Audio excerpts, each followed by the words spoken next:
Hi, everybody. Welcome to Pardon Your French. This is part one of a two episode like podcast about perimenopause and the menopause. So this is the book that I want to recommend. My friend Claire gave it to me and it's incredible. So it's by Meg Matthews. So basically she talks all about perimenopause and menopause, like lots of hints and tips and stuff. But yeah, when you feel like it's crazy, it's trying to understand what's going on with your mind, your body, your life, everything. It's like a midlife crisis for women. And HRT, talking, male menopause, change, everything like that. It's a really good book. So I'll take a picture of it. So it's called The New Hot, because I guess you get loads of hot flushes, don't you, which is starting to occur. And I was like, is this the weather? Or is this perimenopause? Or a combination of the two. Both. Yeah. So this is my thing. Obviously, I always feel like I'm quite young at heart. So I never really considered my age as being a thing. But I did for this birthday because I'm like, well, why am I having all these like weird symptoms? And why do I feel this way? And now I'm 43. What's going on? And then I started reading the book and I was like, oh, like a light bulb moment. It kind of clicked. So I was saying to you, like, I don't understand. I'm like, this brain fog, this irritation, this a little bit like I want to cry and laugh. Like being pregnant, hormonal pregnancy is literally the feeling of you're so freaking tired. Everything's a chore. And I'm like, this feels like I've just given birth. What's going on? So I said to you about it, and you're like, "Oh, you're in the menopause," and I was like, "Perimenopause." Fuck, there's a thing called perimenopause. What's this? Yeah. So trying to educate myself on it, and then ask you guys, who I did a little video for, and the amount of messages and really helpful tips and advice that I got was incredible. And I think as women or as men, we need to talk more about this subject. And I actually do think, have you seen it all over your feed? You might not have done if your phone hasn't heard you saying it. Oh, no, yeah. I mean, like, just because of the post that you did, I think that I liked. Now I've got, left, right, and center. I'm getting all these ads for all this, like, hormonal. Or just, yeah, or like ads for like learn about your menopause cycle and all this stuff. And I'm like, damn. Sorry. I just find it so amusing because I'd like never, ever, I moved here when I was 26, so that's another reason why, but I'd never talked about menopause at all. Yeah. Except for I knew my mom had been through menopause and had a hysterectomy quite early. Oh, wow. And my older sisters had a partial hysterectomy and started menopause quite early, so I'm like kind of crossing my fingers I'm going to start menopause early. And now I have all these friends that either are in menopause or have been through menopause because of the age, general. Or still a baby. Yeah, but apparently it happens early in my family. And, Yeah. And I've always, because I don't have kids and I don't want kids, I've always been like, yeah, I could do without this period thing. But now I'm like, maybe I don't want this to happen. To the flow. Yeah. Because once she goes, everything. Hey. Yeah.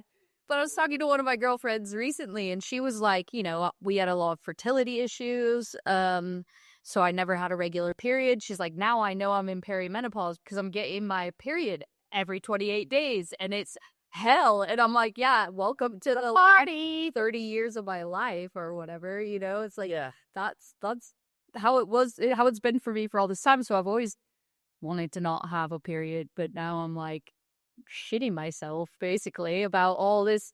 I mean, every single person you talk to in the age range for perimenopause and menopause is like, watch out, world. Yeah, and I didn't realize the age range, and I've been watching a couple of YouTube videos, and Davinia, I think, is doing an incredible job about educating people on perimenopause and menopause, and actually having the conversation, and then bringing in all the women who are educated on the subject and asking those relevant questions. And for me, the shock was how early you actually can start perimenopause and not even realize that you're in it, or you can have symptoms of menopause 10 years before you actually go into menopause. And I was like, oh my God, like it kind of crept up on me, I guess. Yeah. And those are just average ages, you know, that you're hearing. So like between 35 and 45 is generally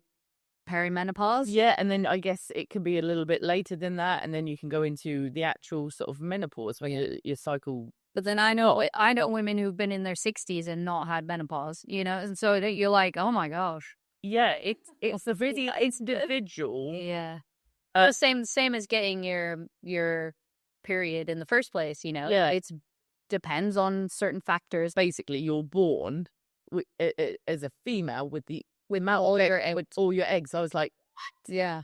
And then obviously every cycle and every year you lose eggs. So you go into the perimenopause when your eggs are at their lowest amount, when your body's going, if you want to get pregnant, this is the last time that you'll be able to do it, because you're basically low on your eggs and won't be able to. So it's an incredible system within your body that like flags it to you, but the symptoms are quite crazy. And I needed to know why I felt like this. And obviously, because I live with my dad and my son, they're like, what's going on, Mum? And I'm like, I don't know. But then, like, obviously there's that other side. So like, because it's your body's kind of last ditch effort, right, to reproduce. And I won't be reproducing. Well, no, but do you have like extreme horniness? Do you have no David's like in rage? I got the message to just like, which is weird, because you would think those things wouldn't really correlate well with finding your last ditch effort partner. But then again, you know, it is me. There are guys that are willing. There are guys that are into that, I guess. Maybe.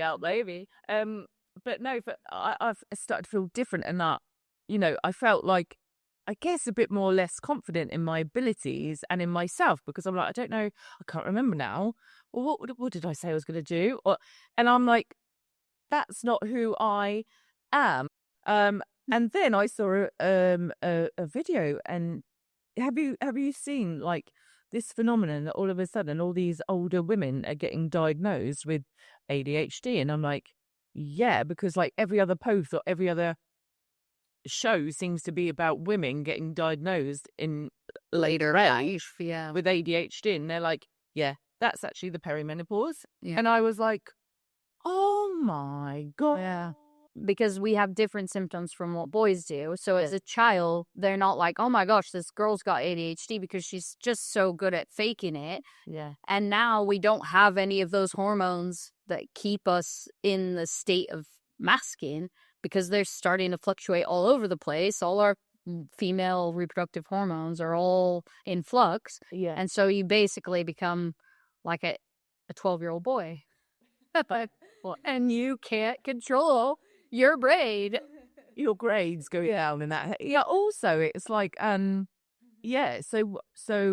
when I was trying to get pregnant with Carter, and you know, before, I have had 7 miscarriages, which is a huge amount. Yeah. And every time I had one, they couldn't really tell me why.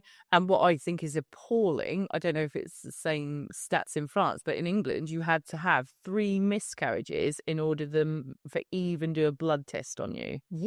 Yeah, which is crazy, right? And I mean, that's a whole podcast in itself, let alone the trauma and the physical pain and everything else that goes with it. And Carter was actually a twin, and I believed 100% that I had lost him. And then I had to go for a DNC, and then they found Carter. But then I had to start taking progestin. And then they did a test on me and were like, you have a blood deficiency with your protein S. So it wouldn't affect me normally, but whenever I got pregnant, I needed to be on progestin before, during, and 3 months after a pregnancy. For the hormones, because all my placenta was getting blocked and it was like mushed. So obviously, you know, but that was all detected from a simple blood test. Like if they'd given it to you in the first place. My testosterone was low, my estrogen was low, and my progesterone. So I was not hitting any of the markers of where I should have been. But again, a simple blood test would have detected that, but they didn't. And it's like women shouldn't have to go through that amount of trauma. And if you've ever had a miscarriage, you will know how horrendous it is. And you shouldn't have to go through that. Like, I 100% believe a blood test is just like the simplest way to get an explanation. That was all to do with like hormones and things that were never detected before. And I never, like most women, would assume that you couldn't carry a child until you know that you can't. Yeah. That's hard hitting. A solution from one blood test. And, you know, I was talking to one of my other friends the other day who went through the menopause, and she was like, I literally wanted to kill everybody. And she was like, I didn't feel like myself. I lost my identity. And I'm like, women shouldn't have to get to the point where you feel you are losing who you are Before somebody will give you a before somebody goes, you're mental, go sort it out. Yeah. Or you feel that you can't cope with life and you go, I'm crumbling, I don't know what to do, I need to look on the internet or read a book to find out what's going on. Like, I think this is an educational thing that should be taught. Well, this is it. The chemical reactions that happen inside our bodies and our brains.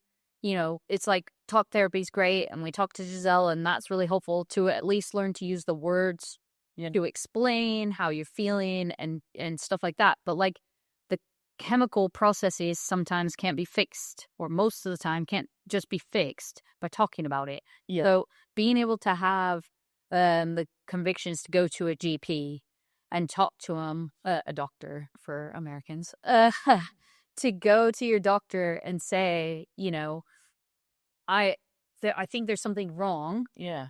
And are you brave enough? Yeah, like I know that there's something different in myself from how I was. It's not just like a little lull in my feelings and emotions or whatever, you know, for many different mental health situations, but also obviously in in our perimenopausal situation, it's like an active thing that's potentially going to happen for more than 10 years. You have that kind of despair and you think, oh my God, like what's changed within me? What's just feeling a bit all over the place? And to me, the symptoms are so easily mirroring other diagnoses. So there's loads of questions that then you pose to yourself, but like you say, it's simple blood test. So do you have a doctor or do you have a GP? Yeah, friend? Brother. Yeah. And have you been and said, I think I'm in perimenopause, can I get a blood test? Yeah, exactly. Yeah. And it's knowing to ask that question. I didn't know to ask that question, and I was like, well, I shouldn't really have to read a book or see a post on Facebook. It's to kind of go, oh, this, and then but it's just one of those things that we're not taught. Like I said, we never talked about it until now. I'm in an age group of women where we talk about, like, for men and women of a certain age, your doctors should be telling you, you're reaching in this age, are these your symptoms? Yeah. Are you experiencing this?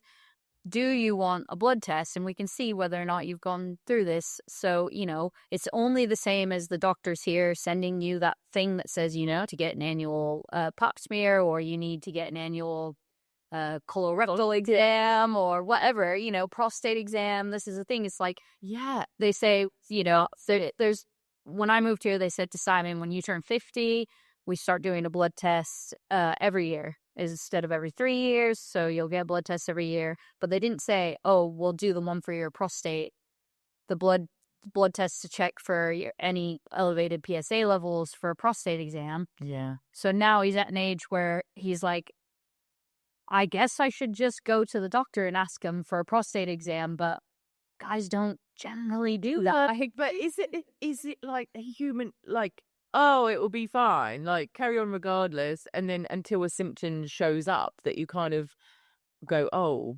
maybe I need to go. Maybe you do an oil change on your car, right? And you change the tires on your car. And if your kid was sick, and you didn't know instantly what it was, or they felt better with what you were doing, you would instantly take him to the doctors. But with but we're we are analyze ourselves, that internal fit. Oh, well, I'll leave it another week and then I'll check. Right. yeah. It took me a freaking year to go and get my boob checked. Like when I had a massive like abscess within it. Like it's horrendous. Like I'm so ashamed. Yeah, but like you put it off, like, you know, when you're due for a doctor's appointment, it's always like, and that's one thing I think in France they're quite good at is like if you want to do any activity at all, like we play golf, you have to get an annual medical exam and they'll like usually want to do a blood test. They don't do I do one every 3 years. But like even pétanque, so your dad's he had to go. Yeah, you have to go get a medical certificate to prove you are in a vulnerable state to chuck a little ball 10 yards or whatever, you know, chuck a little metal ball. Yeah, Carter had to have the same examination when he had to do judo. But yeah, judo, he had to get the same certificate, which I think is great because prevention is better than a cure, right? Basically, what you're eating, what you're putting into your body, supplements, being just on the move. It doesn't have to be like weight training or, do you know what I mean? Like being a gym bunny, I guess it is just the movement. Again, it's one of those things thinking like, oh, wow, another, your health is so freaking important because it affects every area of your life in order to be able to get up and, you know, do the school run or, you know, do this and that and food shopping and running here or fixing cars or mowing lawns or cleaning a pool. It never ends. But if you don't have the energy to sustain that, then I was always running on an empty tank. And then you get burnout, don't you? Yeah. Burnout is a real thing. And then I feel like the day before my cycle, I always get burnt. Like the last time I had 4 naps in one afternoon. Yeah. I had 4 naps and it was like, you know, after I had the vaccine, it was like that sleep I needed. It was like that pregnancy sleep. Yeah. And I was like, oh my God, I can't live like this because your body's saying slow down. I get it. Your body's saying don't do this, just rest and heal and repair. And I'm like, yeah, but that I get is a priority. But I also have to free up my child, like free school and hard, just going, I'm gonna sleep and just let it go. Yeah. Oh, and I just so another reason I don't have children. Yeah, like if I have a day where I need to go to bed, I'm like, I gotta go ahead. Like unless I'm working, and if I'm working, it's like, you know, scary. It's scary to think like, that day, the day before you get your period or whatever, where you're like wrecked and you're not, or like the worst day of your period. You know, those days where you really don't want to be running around in 30-degree heat. Do I work? Yeah. But you have to, because that's like, and so you suck it up and you do it. But you can only do that once a month. Yeah. You know, like, you're not designed to do that all the time. No. I always have been super aware of my cycle because I haven't been on hormonal birth control in so long, since I was in my early 20s. And so noticing things, you know, certain things, it's I'll say to Simon like, oh yeah, I really want to play golf today because I'm on my period and I hit the ball really far. And so I was like, for whatever reason, like one of the days of my period, I can hit it so far. Because testosterone is like so mighty. I'm sure it has something to do with whatever the hormone level is, but it's also hilarious because I'm clumsy as fuck. Yeah. Yeah. So I'm also like really bad at putting at golf, which requires quite a finesse type of touch. So I'll hit the ball like a mile, and then when I get on the green, it's like the touch of a hammer. When I was looking at the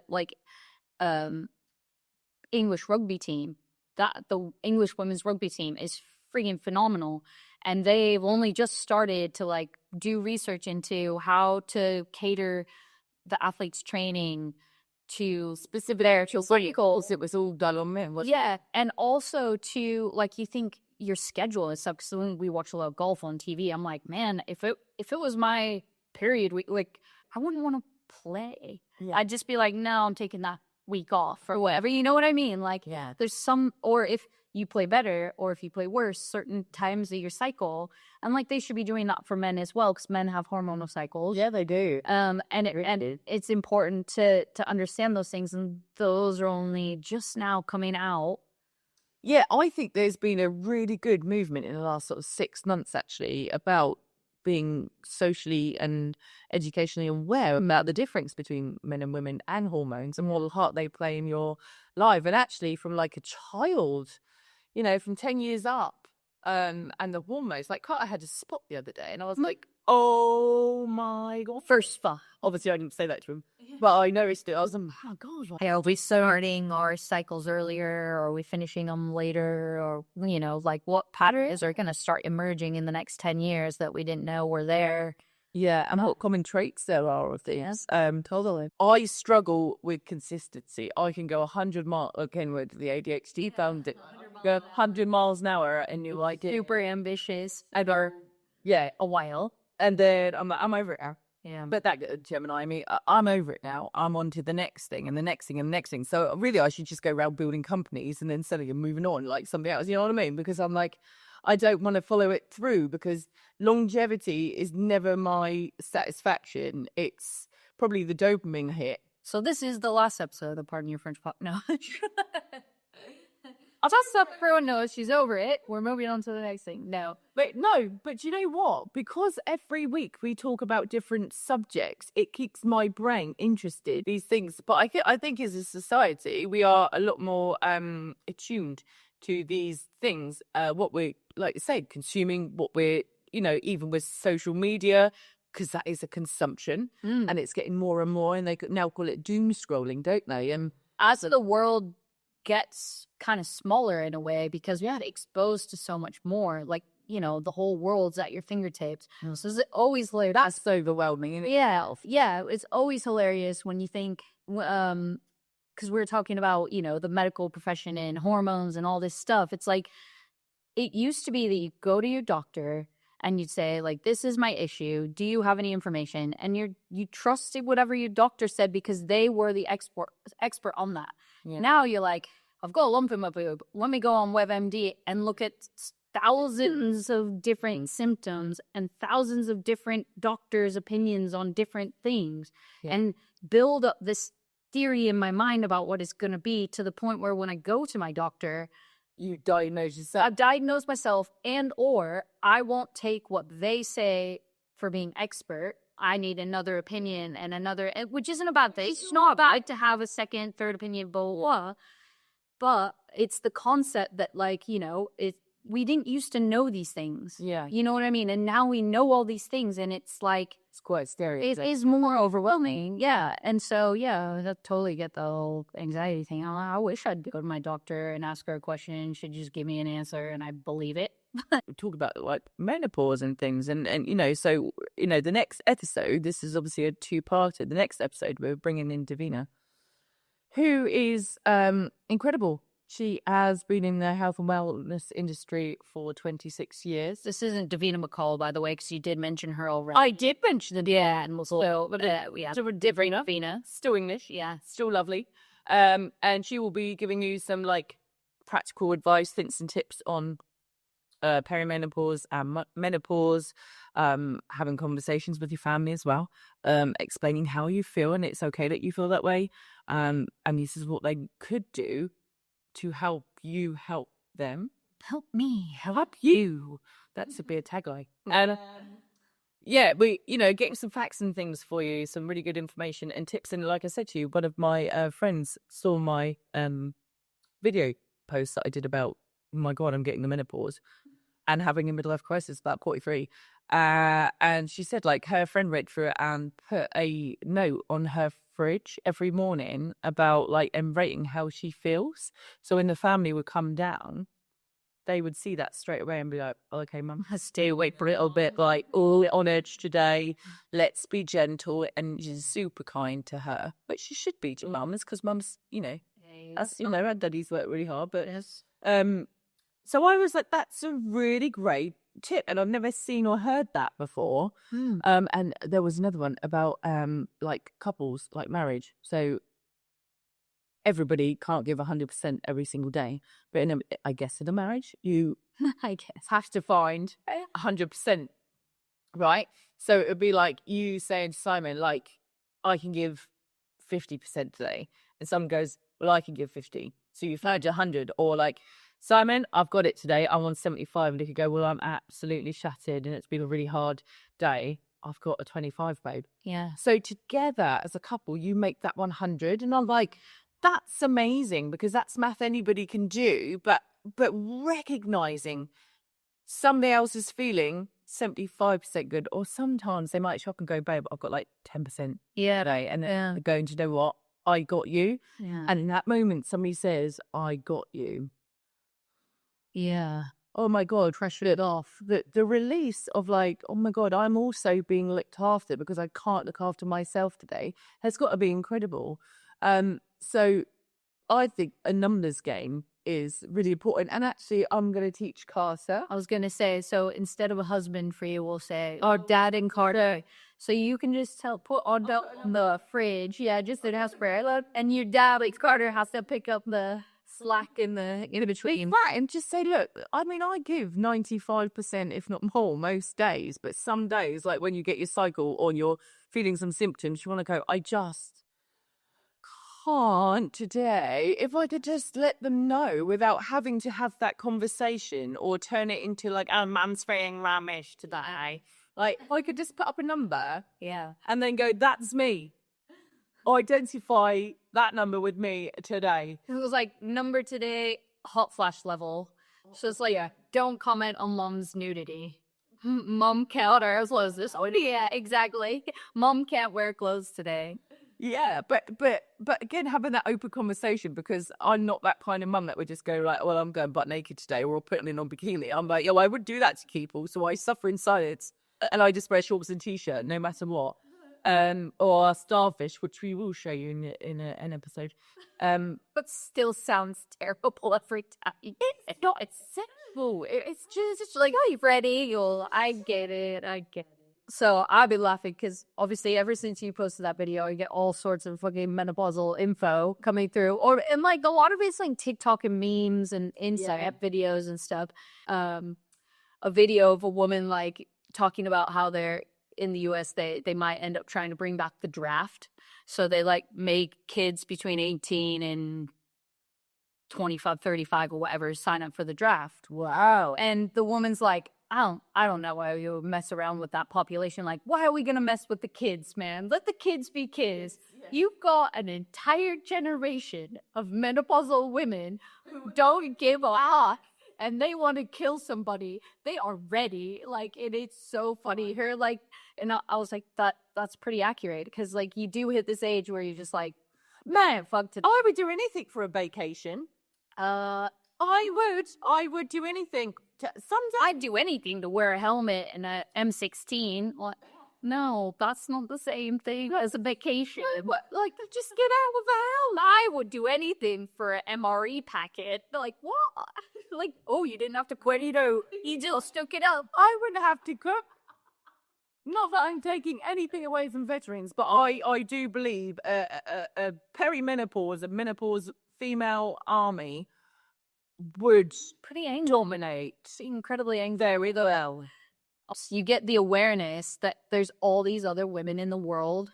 You know, it's like I heard a thing that was like half the world's menstruating at the same time, you know, that kind of thing. Yeah. But it was saying, it's like, you know, there's a huge population of women globally that are trying to deal with this, and like it has been behind closed doors, in the privacy of your own home. You didn't talk about it, like same way that you didn't talk about menstruation, the same way you didn't talk about sex, all these things that now it's like, actually it might be healthier if we talk about it, people. Oh my God. And I'm like, yeah, this is all like your energy, you know what I mean? And it's like the anxiety and the overthinking is basically getting your pup and just shake it out with nothing in it, and you're like, shit. Yeah. You know? My cup's almost empty. I don't know. We need to go and get another gin. I mean, more gin. Again, not alcohol. Parity is your breakfast. Supposedly not supposed to drink alcohol in menopause, but like I say, I'm not giving up every pleasure. I think I'm not going to bitch and moan today that I'm flushing or I'm moody, because I'm with Vanessa. We're having a gin and tonic. The sun's out. We're going to get to the pool and life is all good. So, yes, celebrating the little wins, I think. Yeah. And little achievements, I think is great. And honouring yourself that way, because I never go, God, Steph, Well done. Take a tuck up today. I never do that. Well, I'm going to do that. Do it. Steph, well done. Hmm. You came up with this episode. Well done, Steph. You're doing a great job. Thank you very much. I'm very proud of you. And taking a moment to yourself, having a little G&T. And just embracing the menopause. That is surely a train that is arriving any day now.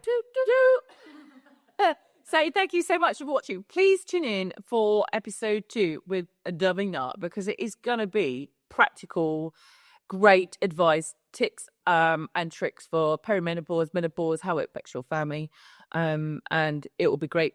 So join in the conversation, and if you want to connect with us, just DM us. You can do that everywhere on social media, or leave a comment on the YouTube video. You can watch us and comment below. We will get back to you. Pardon your French podcast. See you soon. Thank you. Bye.